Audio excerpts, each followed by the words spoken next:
Som veľmi potešený tým, že registrácia účastníkov prebehla v maximálnom poriadku. Prišiel úplne každý, dokonca ešte prišli členovia naviac. A koľko ľudí je tu? Je tu minimálne 266 ľudí plus nešpecifikovaný počet tých registrácií na mieste, o ktorých bohužiaľ neviem. Konferencia je zatiaľ skvelá, najviac som sa tešil na blog firemný, kde pre mňa zase hviezdou večera bol Janko Šturiak, ako už po minulé roky, takže zatiaľ mám veľmi pozitívne dojmy. Veľmi dobré, super. Ako ste spokojní s konferenciou, alebo čo vás zaujalo? Práve sa rozprávame s Milanom, že nás zaujali dvaja páni. Pán Košturiak som. Áno. A na začiatku pán Kolník. No. Oni nielen tým, že sú starší, ale najmä tým svojím postojom, svojou vierou, že trošku iný rozmer to chytilo. Prečo ste prišli na túto konferenciu? Pretože podnikám a už si neviem rady. Ja sa pohybujem v takom neziskovom sektore, cirkev, školstvo a my sme už takí dlhoroční kamaráti. Tak sme prišli, tu sme sa stretli takou zhodou okolností a naozaj sa mi to páči. Aj pekné momenty, aj také, že som bol rozpačitý. Zaujímavé, úplne všetky ma zaujali. Lebo nielen tie dobré sú podnetné, ale aj tie, keď človek vlastne hľadá a ide smerom, vlastne, ktorým nevie, kam ide. Alebo si zamieňa si pojmy s dojmami. To je na tom tiež zajímavé vidieť to, lebo to môžeme reflektovať aj na sebe. Je úžasná tím, že je tady spoustu lidí, kteří hledají stejným směrem, že ohmatávají něco a formulují. A pro mě je vždycky ohromně zajímavý poslouchat ty příběhy a vidět, jak vlastně to směřuje stejným směrem. Ať ty lidi přicházejí z různého oboru, z různých vlastně velikostí firem, z různých sociálních poměrů, tak vlastně jde to podobným směrem, ale ještě se vylaďujeme na tom, jak o tom povídat tak, aby jsme si za těma slovama vybavili vlastně stejný obsah. A to než to ještě vyskrovám před sebou, ale líbí se mi, jak se úplně zvedá taková vlna těch, kteří nejdou s tím mainstreamem, nenadávají, jak je to špatný, ale jdou dělat něco pro věc a ne proti.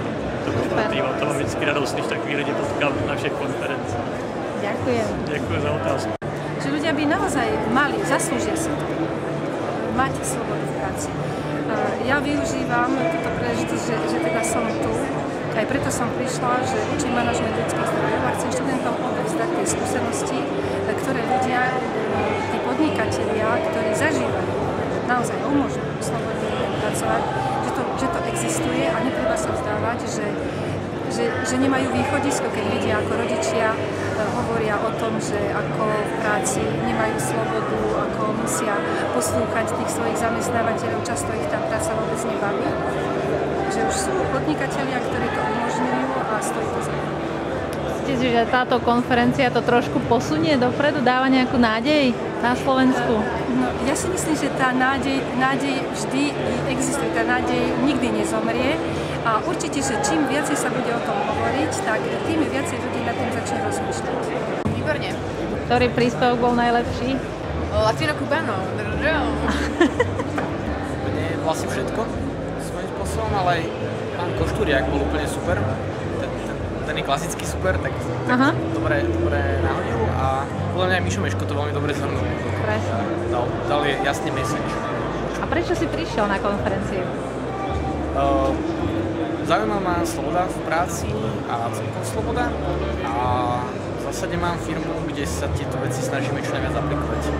Som to oslovilo a proste mám rád dobré veci a veci, ktoré sa zlepšujú a myslím, že sloboda v práci je jedna z tých vecí, ako mať dobrú firmu, respektíve výnimočnú firmu, ktorá robí výnimočné veci. Ktorý blog sa ti najviac páčil? Košturiak jednoznačne. Prečo? Taký z reality, zo Slovenska.